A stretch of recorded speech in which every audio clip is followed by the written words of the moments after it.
Hello everyone, मैं हूं Nidhi Gupta and welcome back to my YouTube channel the coding legal. हाल फिलहाल में हुई जीएसटी काउंसिल की 45th मीटिंग में एक रिकमेंडेशन दी गई कि सेक्शन 50 के सबसेक्शन 3 को रेट्रोस्पेक्टिवली अमेंड किया जाए, जिससे सिर्फ उन्हीं सिचुएशंस में जहां इनएलिजिबल आईटीसी को यूटिलाइज कर लिया गया है वहीं पर इंटरेस्ट की लायबिलिटी क्रिएट हो। मेरे हम्बल ओपिनियन में ये सिर्फ एक पॉलिटिकल शगुफा है, इससे ज्यादा कुछ नहीं। सरकार अपनी पीठ थपथपा रही है वहां एग्जेप्शन देकर जहां वो कोई रिकवरी कर ही नहीं सकती थी। इस सबसेक्शन के अंदर सरकार कोई इंटरेस्ट की रिकवरी कर ही नहीं सकती थी, तो फिर एग्जेम्पशन किस बात की? या तो सरकार को लॉ समझ में नहीं आ रहा, या फिर ये एक बहुत ही बढ़िया पॉलिटिकल स्टंट है। मेरे हम्बल ओपिनियन में ऐसे किसी भी अमेंडमेंट की कोई जरूरत नहीं थी, क्योंकि टिल डेट आज तक सबसेक्शन 3 इफेक्टिवली फोर्स में है ही नहीं। उसके अंदर कोई भी इंटरेस्ट की डिमांड बनती ही नहीं है। सबसेक्शन 3 दो सिचुएशंस में इंटरेस्ट की बात करता है। पहला, अनड्यू और excess claim of ITC under subsection 10 of section 42। दूसरा, अनड्यू और excess reduction in output tax liability under subsection 10 of section 43। ये सेक्शन 42 और 43 दोनों मैचिंग और रिवर्सल के प्रोविजंस हैं। जीएसटी की ओरिजिनली एनविसाज्ड स्कीम के अकॉर्डिंग सिर्फ जीएसटीआर 1, 2 और 3 की बात की गई थी। मुझे सिर्फ जीएसटीआर 1 भरना था, जिसमें मुझे अपनी आउटवर्ड सप्लाईज शो करनी थी। मेरे सप्लायर्स अपनी अपनी जीएसटीआर 1 भरेंगे, जो मेरे जीएसटीआर 2 में रिफ्लेक्ट करेगी। अब इस जीएसटीआर 1 और इस जीएसटीआर 2 के मैचिंग से ऑटो पॉपुलेट होनी थी जीएसटीआर 3। क्या आज तक ये मैकेनिज्म फंक्शन में आया? नहीं। जब ये फंक्शनैलिटी आज तक स्टार्ट हुई ही नहीं है, तो मैचिंग और रिवर्सल के प्रोविजन के बेसिस पर कोई भी इंटरेस्ट की लायबिलिटी कैसे बन सकती है? तो सबसेक्शन 3 जिस इंटरेस्ट की बात करता है मैचिंग और रिवर्सल के प्रोविजन के बेसिस पर, वो इफेक्टिवली आज तक फोर्स में आया ही नहीं है। वो सबसेक्शन टिल डेट अट्रैक्ट होता ही नहीं है। इसलिए ऐसे किसी भी अमेंडमेंट की कोई जरूरत थी ही नहीं। सरकार इस प्रोविजन के अंदर इंटरेस्ट की रिकवरी कर ही नहीं सकता है। टिल डेट इंटरेस्ट में ऐसी कंट्रोवर्सी पहली बार नहीं हुई है। इंटरेस्ट के सेक्शन 50 का अगर सबसेक्शन 1 देखें तो वो बात करता है interest on delay in payment पर, लेकिन सरकार अक्सर सबसेक्शन 1 तक ही रुक जाती है।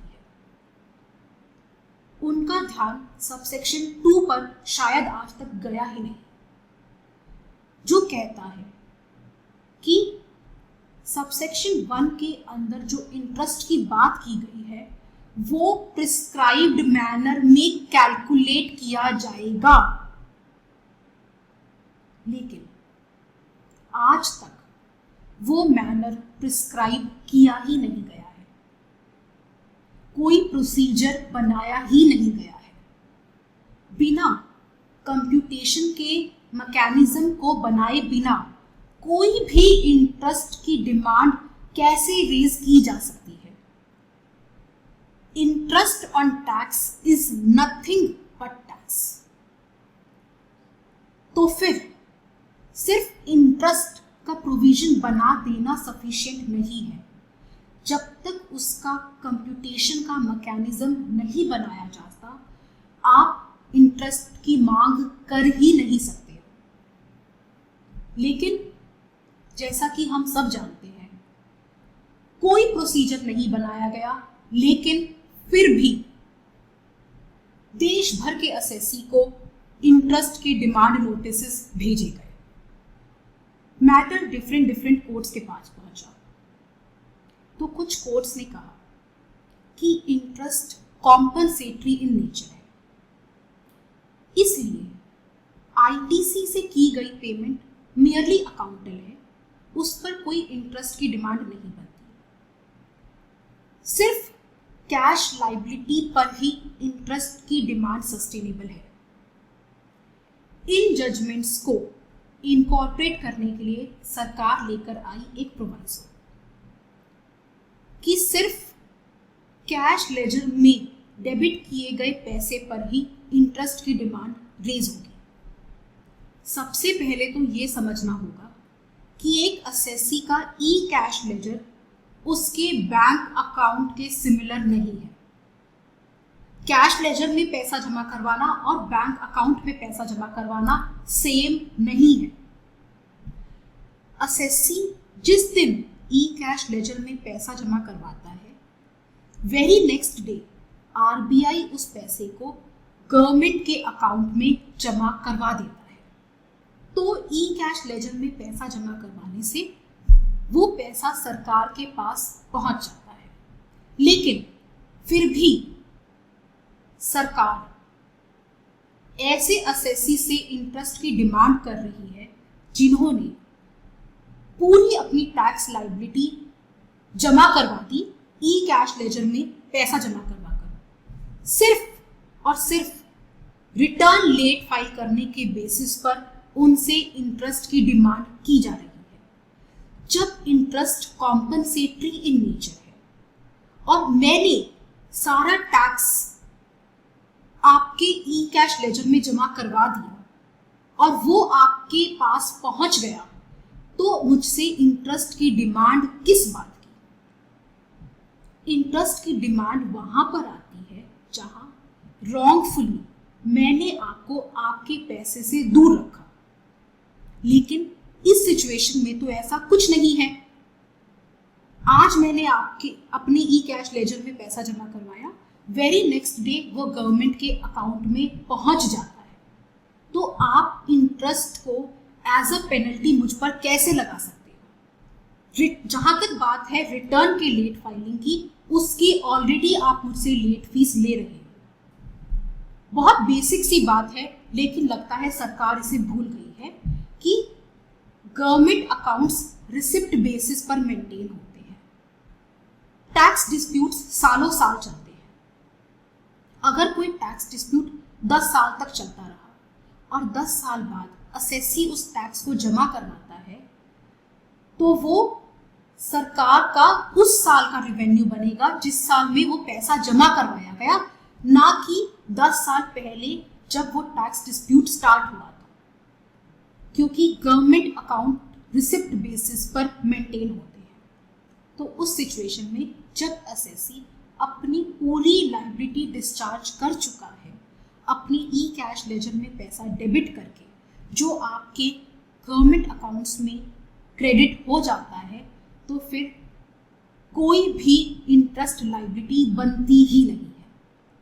लेकिन फिर भी आप ऐसे सिचुएशंस में असेसिस को डिमांड नोटिस देते जा रहे हो और घूम फिरकर सारी बात उसी जगह आ जाती है।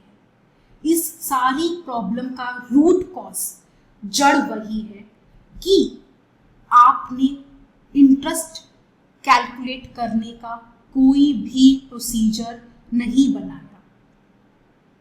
लेजिस्लेचर वॉज कॉन्शियस इनफ कि इंटरेस्ट कंप्यूट करने का प्रिस्क्राइब्ड मैनर में कंप्यूट किया जाए, उसके लिए एक प्रोसीजर बनाया जाए। लेकिन blatantly in gross violation of law आपने कोई भी प्रोसीजर नहीं बनाया और देश भर के असेसीज पे आपने इंटरेस्ट के डिमांड नोटिसेस रेज कर दिए। तो मेरी समझ में ये नहीं आ रहा कि सरकार एक्चुअली करना क्या चाहती है। जहां आप इंटरेस्ट रिकवर नहीं कर सकते सबसेक्शन 3 के अंदर, वहां तो आप एग्जेम्पशन देकर तारीफें बटोर रहे हो। वहीं जहां आप इंटरेस्ट मांग नहीं सकते सबसेक्शन 1 के अंदर बिना प्रोसीजर प्रिस्क्राइब करे, वहां आप दे दनादन डिमांड नोटिस भेजे जा रहे हो। तो भाई या तो सच में आपको लॉ समझ में आ नहीं रहा है, या फिर ये एक बहुत ही बढ़िया पॉलिटिकल गेम चल रहा है। अब इससे ज़्यादा तो इस पे मैं क्या ही बोलूँ। So that's it for this video. I will see you in another video ऐसे ही किसी टॉपिक के साथ। Till then take very good care of yourself. I will see you next time. Bye bye.